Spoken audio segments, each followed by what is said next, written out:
Dear student, we have a question over here.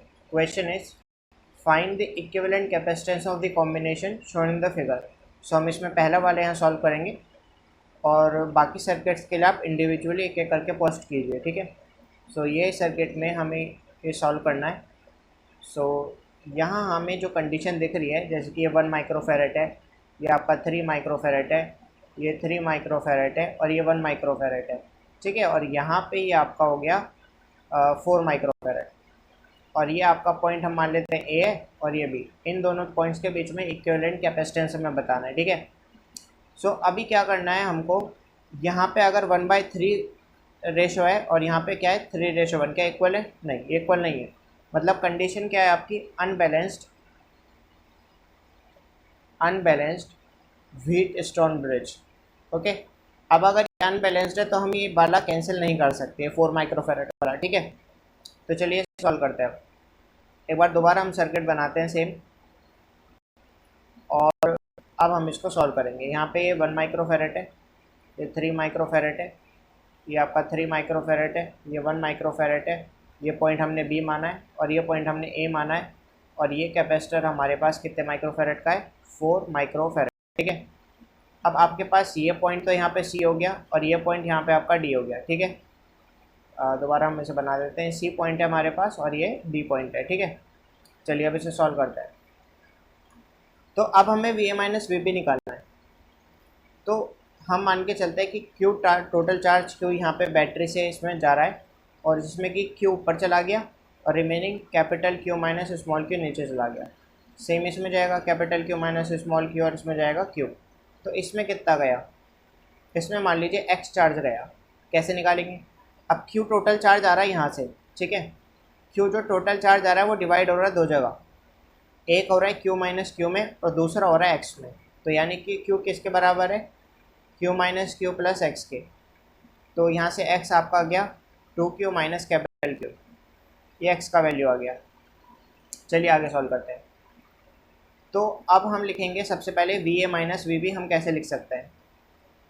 So V A minus V B know that Q आपका होता है सी we. तो अगर हम यहाँ पे वी लिख रहे हैं तो वो क्यू बाई सी के इक्वल होगा। तो पहली बात तो V A minus V B हम लिख कैसे सकते हैं? V A minus V C plus V C minus V B, ठीक है। सो अभी आपका V A minus V C क्या है? अगर हम पोटेंशियल डिफरेंस की बात करते हैं तो चार्ज डिवाइडेड बाय कैपेसिटेंस। तो चार्ज कितना है आपका V A minus V C में?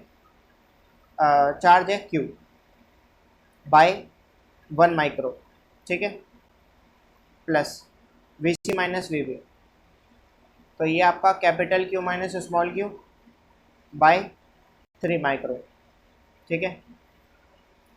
उसके बाद यहाँ पे हम यहाँ पे क्या कर सकते हैं? 3 माइक्रो कॉमन एलसीएम ले सकते हैं यहाँ पे। ये हो जाएगा आपका 3q plus Q minus Q. तो ये आपका हो जाएगा 2q plus Q by 3 micro.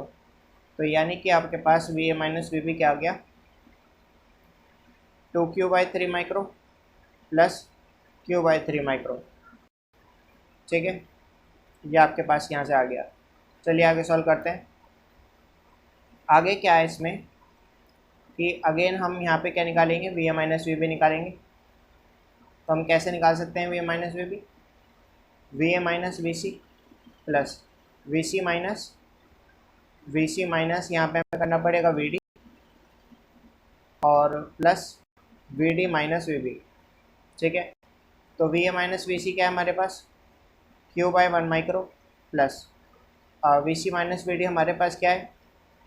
X हमारे पास हमने अभी निकाला था 2q माइनस क्यू,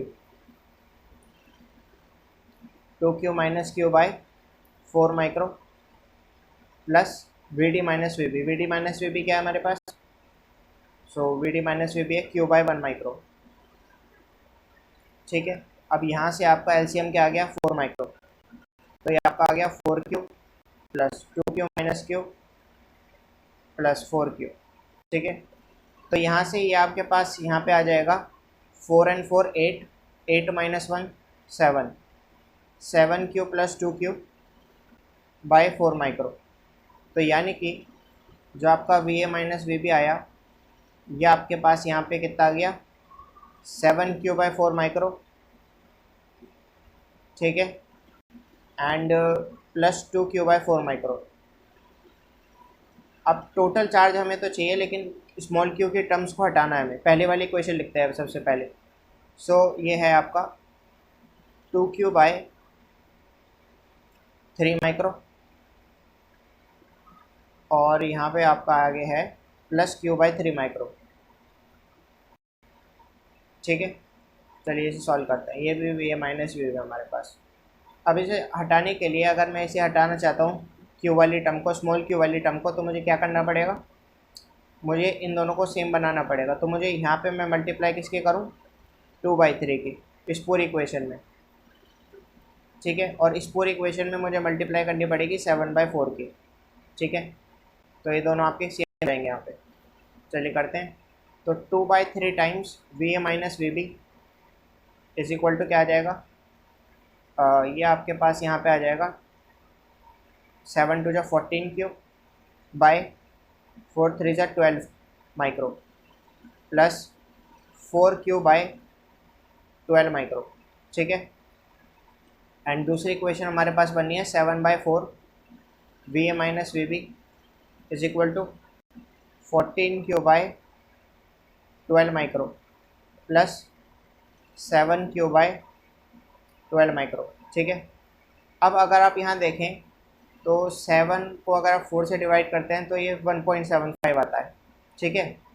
और यानी कि ये वैल्यू बड़ी है आपकी। तो दूसरी ये वाली क्वेश्चन नीचे लिख रहा हूँ मैं, 2/3 times V A minus V B is equal to 14Q/12 micro plus 4Q/12 micro. दोनों को माइनस कर देते हैं, इन दोनों इक्वेशंस को, ठीक है। तो माइनस माइनस माइनस, तो ये आपका यहाँ से कितना आ जाएगा, ये कैंसिल हो गया, और ये आपका आ गया 7/4 minus 2/3 times V A minus V B is equal to क्या आ गया आपका 7 - 4 Q/12 माइक्रो, ठीक है। तो एलसीएम ले लेते हैं यहाँ पे 12, 4 3 जा 3 7 जा 21, 3 4 जा 4 2 जा 8 times V A minus V B is equal to ये आ गया आपके यहाँ पे 3/12 माइक्रो, 3Q/12 माइक्रो। तो आपका 12 माइक्रो 12 माइक्रो 12 12 कैंसिल हो गया, ठीक है। ये माइक्रो कैंसिल नहीं हुआ यहाँ पे, तो 12 12 कैंसिल हो गया आपका, ठीक है। और आपके पास आपको सी इक्विवेलेंट चाहिए, तो सी निकालने के लिए अभी हम देख सकते हैं Q/V का रेशो हमें लेना है, ठीक है। सो Q/ΔV का हमें रेशो यहाँ पे लेना पड़ेगा। सो व्हाट इज़ Q/ΔV, ये आपका हो जाएगा 21 - 8। तो अगर आप 21 में से यहाँ 8 माइनस करते हैं तो आपके पास 13 आ जाता है, 13 माइक्रो/8, 13/3 माइक्रो। और यही आपके पास सी इक्विवेलेंट आ गया। सी इक्विवेलेंट इस सर्किट का आ गया 13/3 माइक्रो, ठीक है। अगर आप इसे सॉल्व करेंगे 13 को डिवाइड करके यहाँ पे 3 से, तो ये आपके पास अप्रॉक्सीमेटली 4.33 माइक्रो आ जाएगा। और यही सर्किट का इक्विवेलेंट क्या है, capacitance. So hope this answered your question. Thank you very much.